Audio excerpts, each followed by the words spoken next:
Pues estamos encantados en el Cine en Láser de recibir a Celia Rico y a Loreto Mauleón. Son la directora y la actriz protagonista de La Buena Letra. ¿Qué tal? ¿Cómo estáis? Muy bien, muy contento de estar aquí. Muy bien, sí. Bueno, La Buena Letra es la adaptación de la novela de Chirves, una película que tiene también mucho que ver con tu universo, ahora nos contarás, pero ¿en qué momento descubres que en esta historia de Chirves, que además no es una de las novelas más laureadas o más comentadas del escritor, tiene algo de conexión con las historias de mujeres y pequeñas que tú sueles contar? Pues creo que un poco lo que me atrajo de la novela, aparte, bueno, de lo bien escrita que está, ¿no? Y de todo el universo de Chirves que va más allá de esta novela, ¿no? Es como algo em, bueno, que casi que es un privilegio, ¿no? Entrar en ese universo. Lo que me pareció interesante es que nos estaba contando la historia de nuestro país a través de, pues, de gestos muy pequeños, de cosas muy cotidianas y que al final esa puede ser también la historia, ¿no? De un país, que sería esa historia en minúsculas. Ujú. Y me pareció que ahí pues yo podía, digamos, aportar un poco desde mi forma de hacer y hacer ese diálogo, ¿no? Con su obra. ¿Qué es lo que tú vienes haciendo? Porque en Viaje al cuarto de una madre, de alguna manera, es la historia de una generación, de un momento concreto, en una crisis. Los pequeños amores también es la historia de otra generación que tampoco se cuenta. Y aquí también, porque sí que hemos contado los vencidos, pero no las vencidas, ¿no?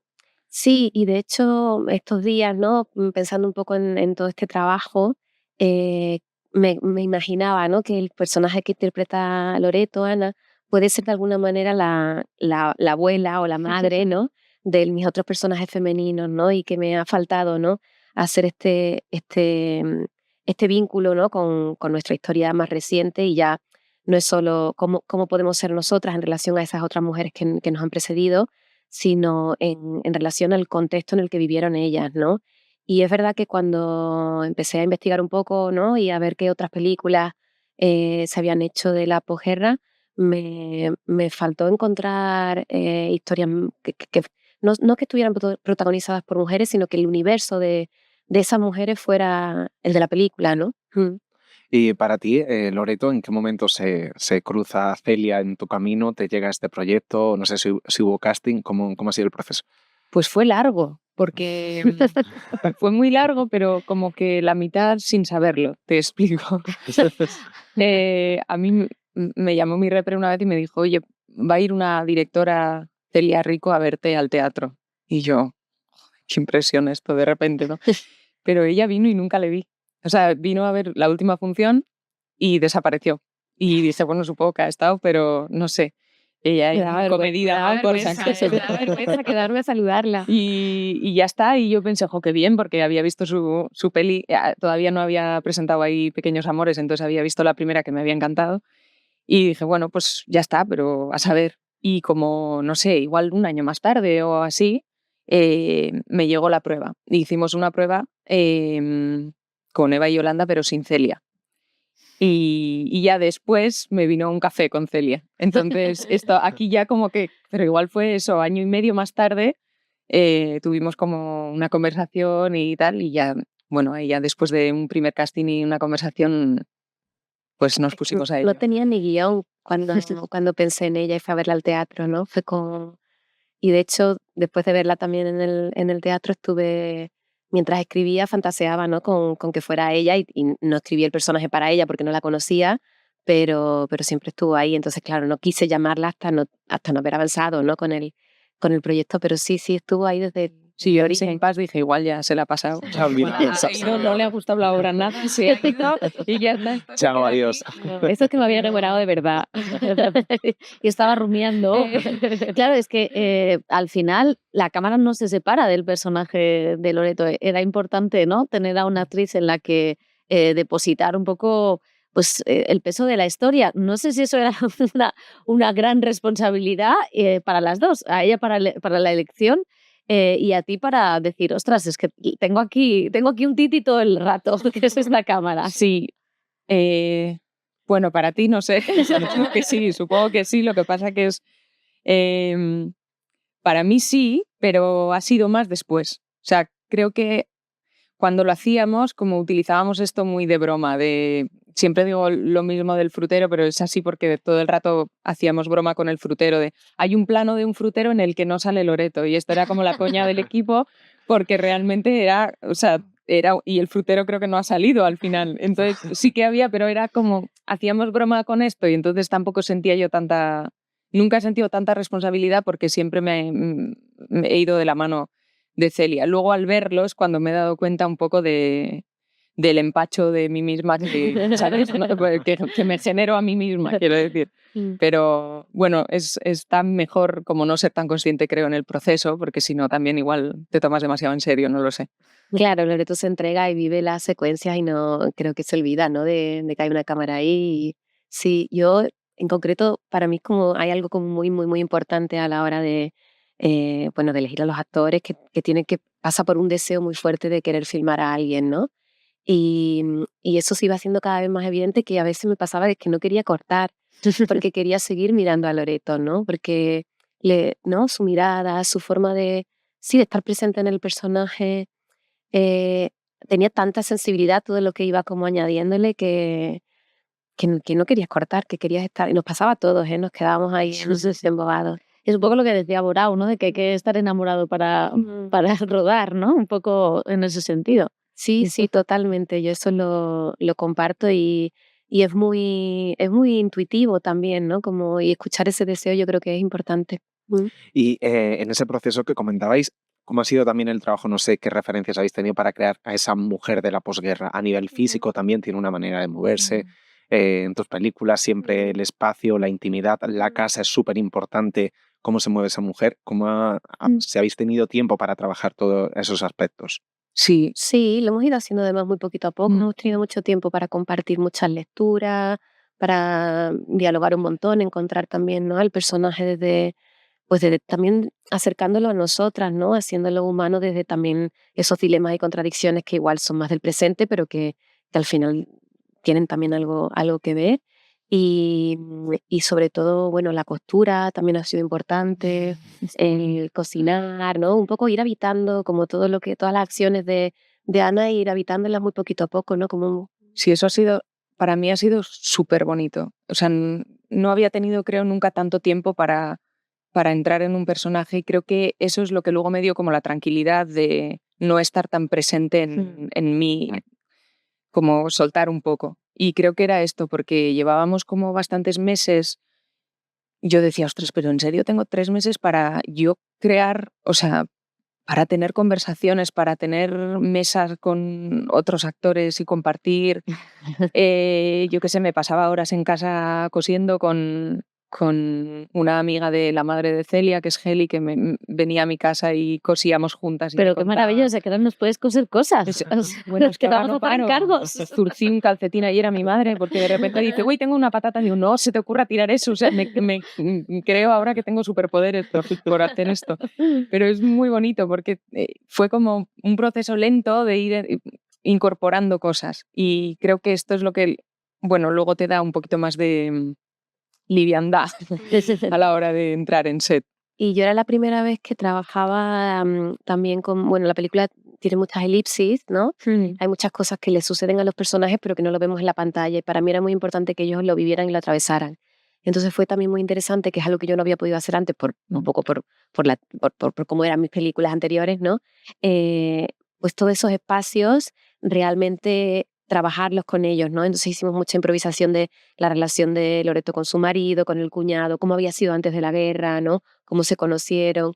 Y creo que ahí se construyó una especie como de biografía emocional de la familia, que luego fue muy importante porque como son personajes que están un poco rotos entre ellos y que hay grietas en sus relaciones, pues para mí era muy bonito como consolidar primero esos vínculos para luego poder, bueno, que ellos sintieran, ¿no? Como la tristeza o el dolor de algo que ya existía, ¿no? Y yo recuerdo que en Málaga decías que claro, en la novela de Chirves hay mucha rabia y que tú habías cogido la ternura, que es de donde miras a las historias y los personajes.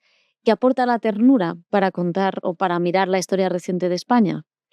Pues yo creo que la ternura nos permite conectarnos con el otro, ¿no? Y mirar al de al lado y, y acompañar, ¿no? Y preguntarnos también, ¿no? Por las consecuencias de cada uno de nuestros actos, ¿no? En la película, ¿no? Hay dos hermanos que representan un poco como estas dos posturas vitales, ¿no? Una que se pone más del lado del sacrificio y otra del individualismo, ¿no? Y aunque en la película intentamos no juzgar las posturas de cada uno y entender muy bien por qué cada cual decide hacer lo que hace, sí que hay algo, ¿no? Que tiene que ver con el contexto de la guerra y con la dictadura que vino después, que, que se rompieron, ¿no? Yo creo que las redes la red social se rompió, ¿no? La solidaridad, ¿no? La desconfianza en el otro, el miedo, ¿no? Y esa lucha por la supervivencia, ¿no? Que deja una guerra, ¿no? Del sálvese quien puede, yo creo que ahora mismo pues, lo podemos extrapolar a un presente en el que el neoliberalismo está haciendo que seamos súper individualistas y que no seamos capaces de tender la mano al otro o de sacrificar un ratito de nuestro tiempo por ver qué está pasando en el que tenemos al lado, ¿no? Y bueno, creo que la película, ¿no? Que a veces piensas, ¿no? ¿Por qué hacer una película de la posguerra? Pues creo que quizás el sentido está aquí, ¿no?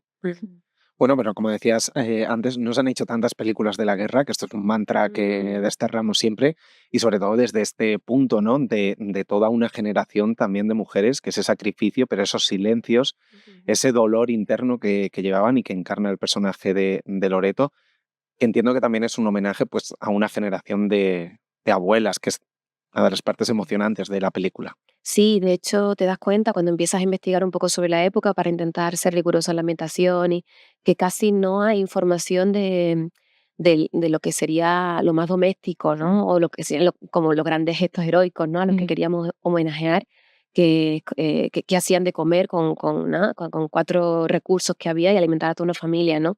Y esto fue muy difícil de conseguir, de encontrar, porque claro, ya esta generación, muchos ya no están entre nosotros y ese testimonio, hubo tanto silencio, ¿no? Se habló tan poco ya no solo de cuestiones más políticas, ¿no? Se habló tan poco de cómo se sentían porque fue tan traumático, sufrieron tanto que callaron para, yo creo que proteger también a las generaciones que venían por detrás, ¿no? Y no meterlas, ¿no? En ese mundo de sufrimiento que claro, casi no tenemos tanto testimonio de lo que es la vida más cotidiana, ¿no? Y del sentir de esas noches y esas mañanas, ¿no? Cuando uno se va a dormir o se levanta y qué pensaban, ¿no? Nuestros abuelos y nuestros bisabuelos. Sí, incluso, o sea, yo siento como viendo, o sea, hablando con gente que la ha ido viendo, que también incluso hemos juzgado mucho a esas mujeres, ese silencio, esa manera de estar como... Bueno, el otro día me contaba mi madre que ahora, o sea, que de repente se puso a pensar, todavía no ha visto la película, pero viendo los pequeños trocitos, en su abuela, de repente dice, "Ostras, yo recuerdo que mi abuela se quedaba en una esquina mirándonos y todos, el abuelo era muy divertido, era el tal, y ella era como, chica, ¿qué? ¿No? O sea, y de repente dices, claro, es que además de todo, hay un juicio sobre ellas que, ¿por qué no tienes más alegría de vivir? Además, ¿no? O sea, te hace como pensar mucho y creo que revisitar este pasado también es bueno para quitar ese juicio, ¿no? De alguna manera. Sí, ahí, de hecho, también hay un cambio con respecto a la novela que yo creo que también la hace mucho más actual y con el tiempo es el retrato de las dos mujeres, ¿no? Que en la novela, no voy a meterme con chismes, por supuesto, que Dios me libre, que le amo profundamente, pero sí que es cierto que hacia el personaje, sobre todo de Ana Rujas, hay otra mirada, ¿no? Quizá más masculina, quizá con... Y creo que aquí la mirada de la relación entre las cuñadas es al final una cosa muy bonita que le dais, ¿no? A esta nueva manera de contar, ¿no? Sí, era súper importante hacer ciertos ajustes de ese personaje, porque es verdad que cuando una mujer se salía un poco del molde, ¿no? De lo que la sociedad le permitía, pues recibía críticas, ¿no? Y al final, pues una mujer que lo que está deseando, digamos, es poder ocupar un espacio que lo ocupan los hombres o no resignarse, ¿no? A determinadas, sí, determinados imperativos, ¿no? Ujú. Pues no se entendía, ¿no? Y me parecía que había que mostrar la relación entre esas dos mujeres y esos dos perfiles, entendiéndolas, haciéndolas humanas, ¿no? Y sabiendo por qué cada una decide lo que decide y lo difícil que es que se encuentren por la época, no tanto por un poco, ¿no? Como creo. Sí, sí, sí, es que yo creo que hay una parte que es que por la época, no sé, porque lo ves y ahora mismo esas dos mujeres podrían ser amigas perfectamente, no compartir algunas cosas, pero ser amigas, ¿no? Y no juzgarse ahí. Entonces eso sí que era muy importante para nosotras, ¿no? Porque al final, bueno, es lo que tiene también contar con alguien como Celia para contar esa historia hoy en día, ¿no? O sea, aportar esa nueva parte que estamos descubriendo nosotras también, de nosotras mismas. Sí, Entonces, incluso es interesante como pensar cómo nos apelan estos personajes, ¿no? Aparentemente, ¿no? El personaje de Ana Rujas, ¿no? Que es una mujer que se acerca más a una postura más feminista, ¿no? Más, estaríamos todas de acuerdo, ¿no? Con lo que, sin embargo, cuando la situamos en esa época, hay algo de nuestra mirada tan cargada de prejuicios que pensamos que está rozando el lado del mal, ¿no? Es muy fuerte que lleguemos a pensar eso. Y luego el personaje de Ana, que es con quien empatizamos, que es la protagonista, la que conduce toda la historia, tiene ciertas actitudes, ¿no? Que son generosas, que son...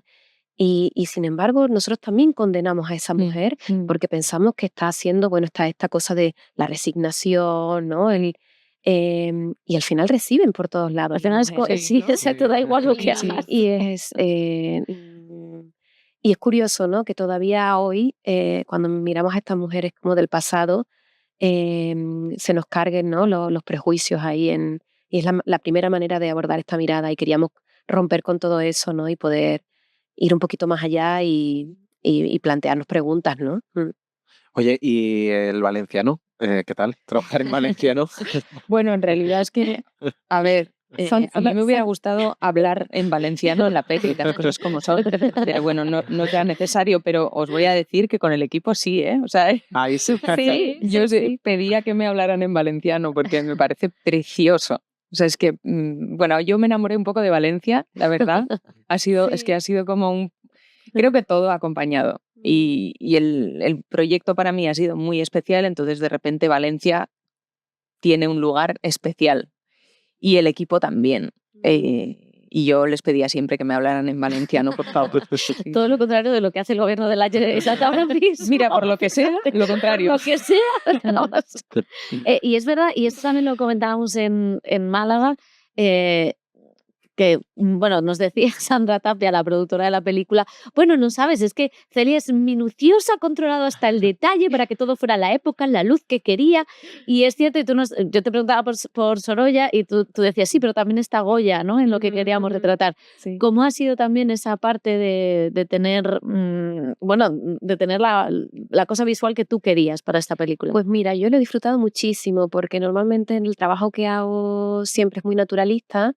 Y el hecho de trasladarnos a la época me ha permitido ser un poco más expresiva, ¿no? en lo visual. Y he tenido la suerte de contar con una directora de foto fantástica, que es Sara Gallego, y el director de arte, Miguel Ángel Rebollo. Y entre los tres nos sumergimos mucho, ¿no? Primero en toda la parte de documentación fotográfica, que descubrimos además fotógrafos valencianos que no conocíamos y que hay una documentación súper interesante. Y luego todo el mundo pictórico, ¿no? Queríamos trabajar mucho las texturas, las luces y las sombras, ¿no? Hay algo muy bonito en la novela de Chirves bueno, que escribe que los personajes de Ana y Tomás se colocan del lado de la sombra, mientras que los otros se colocan del lado de la luz, ¿no? Y había ciertas frases, ¿no? Que yo creo que Chirves también es muy pictórico y muy cinematográfico de alguna manera, y quería como trasladar todo eso bueno, pues a ¿no? Esas luces, ¿no? De Sorolla, o esas oscuridades, ¿no? Goya, también había Van Gogh, había como muchas referencias que ha sido eso, un trabajo, una gozada, la verdad, compartir como todos estos referentes pictóricos, fotográficos, musicales, literarios, ¿no? Y rellenando como toda la película con todas esas cosas que nos inspiran, ¿no? Y que nos hacen querer como el cine. Y esa tortilla de piel de naranja, que es uno de los descubrimientos de la película que nos contabas, que está documentado y todo, cómo ha sido, porque es uno de los detalles de una que se peli fija todo en el la mundo, que está además, todo sí. medido, Sí. pero que es un detalle porque se cuenta la historia de España desde un cuchillo y una naranja. Sí, de hecho es un pequeño detalle, pero para mí era como una de las cosas más importantes e irrenunciables de la película, ¿no? Y y eso, poder contar lo que decíamos, ¿no? La historia en mayúsculas, contar la minúscula, pasaba por ahí, ¿no? Por poner a una mujer a pelar unas naranjas y sacar de ahí, de esas naranjas y de una harina de mala calidad batida con agua, una tortilla de patatas sin huevo ni patatas, ¿no? Y este ingenio de las mujeres, ¿no? A la hora de, pues sí, de inventar, ¿no? Me parecía que era, bueno, la manera más bonita de mostrar, pues, sí, ese esfuerzo, esa lucha, ¿no? Por mantener a la familia a flote, y también hay algo ahí como de ese color, esa naranja, ¿no? Que en esa tristeza y en esa penuria, ¿no? Ahí hay un color que bueno, luego va tomando forma también al final de la película. Y otro de los temas es, claro, hay un momento en el que el personaje de Loreto le dice al de Ruye Casamayor que ojalá su hija sea pianista, pero que es básicamente que eso es una tontería, ¿no? Que no podemos soñar, o sea, la clase obrera no puede soñar con esas cosas. Y esto también es una cosa que estaba mucho en toda la obra de Chirves, pero que yo creo que ha calado incluso, no sé si ahora también en el mundo del cine cuesta todavía salir de los espacios o conquistar esos espacios. Sí, totalmente. Y de hecho, unos Chirves que era tan lúcido con todo esto, él decía que, bueno, él desconfiaba mucho de la cultura, evidentemente, ¿no? Y decía que, bueno, que detrás de toda riqueza hay un crimen originario, ¿no? A mí hay algo que me fascina, ¿no? De una entrevista suya que vi que, bueno, a mí me ha acompañado Chirves mucho, ¿no? En todo el proceso. Y Animarte, no te animas. No, pues que es crudísimo, pero a la vez es... Sí, pero de repente... Inspira muchísimo a la vez. O sea, esa Sí. crudeza es como que tiene... No sé, a mí me parece que tiene esa doble cara todo el tiempo. Sí, te abre, ¿no? Como hay una anécdota que me parece increíble que él dice que no, que en los años 30, ¿no? Si tú podías elegir entre ir a comer con una familia marroquí y meterte ahí en una casa muy humilde, o irte a comer a una casa en Alemania súper bonita, con una estantería llena de libros, escuchando a Wagner, que evidentemente uno parece que quiere comer en esa casa con esos jóvenes cultos, y que sin embargo poco después esos jóvenes cultos cometieron un gran genocidio, ¿no? Así que bueno, hay que desconfiar de la cultura. Wow, ¿ves? Hay que desconfiar de la cultura, pero hay que ir al cine a ver la buena letra. Así que, pues, muchísimas gracias a las dos, un placer y enhorabuena. Muchas gracias.